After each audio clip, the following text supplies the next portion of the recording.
FIFA World Cup on Saturday, and it is the United States men versus the Netherlands at 9 a.m. Eastern on Fox. Ahead of that round of 16 game, Jenny Taft spoke to the U.S. captain, Tyler Adams. Well, Tyler, really appreciate you joining me. Just wrapped up last training before arguably the biggest match of your lives. What was the mood like, the vibe of the group ahead of this one? I think for a young group, we have this confidence about us, a fearlessness about us that no matter who we're playing, we just still have the same energy, the same vibe, and that's a good feeling to have going into a big game. You've talked a lot about how at a World Cup it's really different. There's a group stage and then there's the knockout round. Does anything change in terms of focus and preparation, knowing just the stakes are that much higher? No, nothing changes. I think that the preparation has been so good for each game. We've been laser focused, taking it game by game, that now going into one of the biggest games of your career, that preparation, we rely on what we've been doing. So we don't change too much. The game will be a little bit earlier, so we focused on changing our clocks a little bit, changing the timing of when we eat, when we go to bed, those things around. But other than that, football is football, so we'll be ready to go. All right, here's the question. How do you beat the Netherlands? Yeah, continue to play our game. It's going to be the mentality of the group. That's what we've relied on so much now in these past games. You have to live in the moment. We can't think about 90 minutes, 120 minutes, penalty kicks, any of that. You have to live in the moment, take every play, play by play. We know that they have so much quality, but what we've shown is that we have quality as well, so it's going to be a good matchup. Well, this matchup with the Netherlands is just the third time that the U.S. have faced a European team in the World Cup knockout stages. In 2014, despite a record-setting day in goal for Tim Howard, they fell to Belgium 2-1 to score in extra time in that one. Back in 2002, they lost 1-0 to Germany in the quarter-finals. There was controversy in that game around a German handball that could have led to a different result. And now they face the Netherlands. And for more, Mo, Sasha, and Kobe have a Team USA only for you. Team USA. Kobe, welcome back. Sasha, welcome, my man. Good to see you, brother. Happy to be here. Good. I'm glad you're excited to be here, because Kobe wasn't so excited the other day. He came in here as a grumpy old man. But you found your cadence. You got into a rhythm. Anyway, let's talk about USA Netherlands, right? We saw this team play 3 games now in the World Cup. Now we're in the knockout stages. Kobe, I'll come to you first. How does the mentality change? Does it change? What's your mindset like as you prepare for a game like this? What are you doing the day before, the night before? Just how are you getting ready for this kind of game? Well, I think really, each individual, has their own way of getting ready for it. But I think it's the overall mentality that matters going into this next round. Everybody changes a little bit. It's just this idea of, this is it. There is no next game. It's the one moment, it's one and done.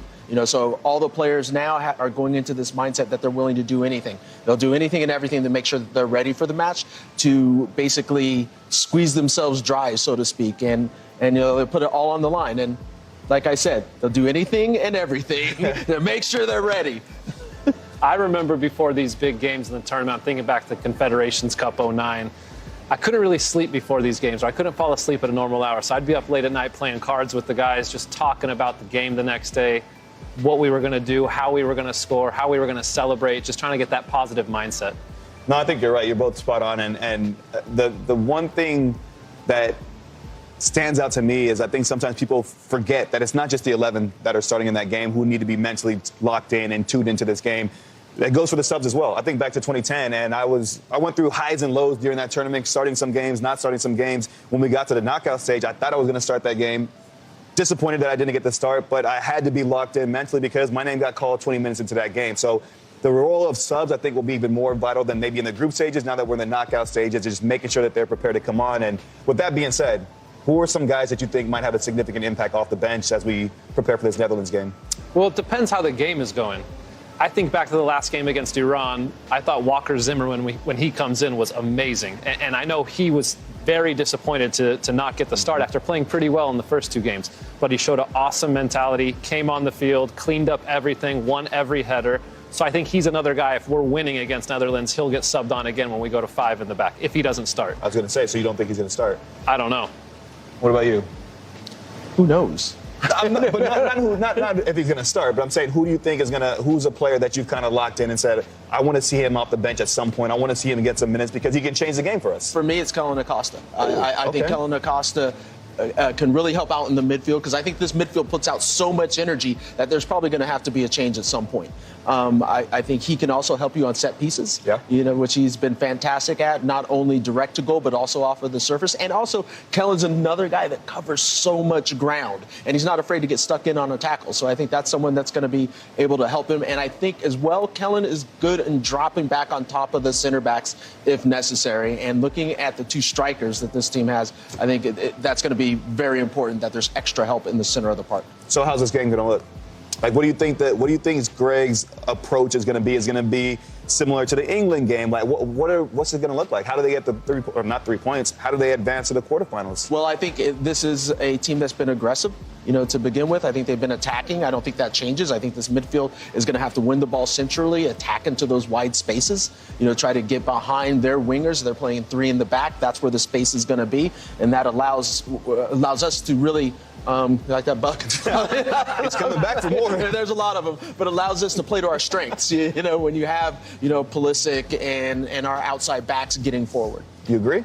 I think the strength of our team is the midfield, and that we have to dominate this game in the midfield. We have pretty much in all 3 games, and I think with Tyler and Musa and McKennie, the 3 of them going up against Frankie de Jong, they have to dominate Frankie de Jong. And then in doing so, they're able to get the ball to Christian Pulisic in dangerous spots or Timo Weah in dangerous spots, and that's where we can hurt them. I agree with you. I think Tyler has been, I think we would all agree, Tyler's been immense. The whole midfield has been immense. And Sasha, we're in the same mindset. It must be that Cali connection. Because I think as well that the game is going to be won, it's going to be dictated by the midfield. I think that's where we have a strong edge, not only against the Netherlands, but I think against most teams. I think the way that that trio has come together to complement each other really well. They do the good stuff, which is being on the ball, making passes, advancing the play from defensive end to the attacking zone.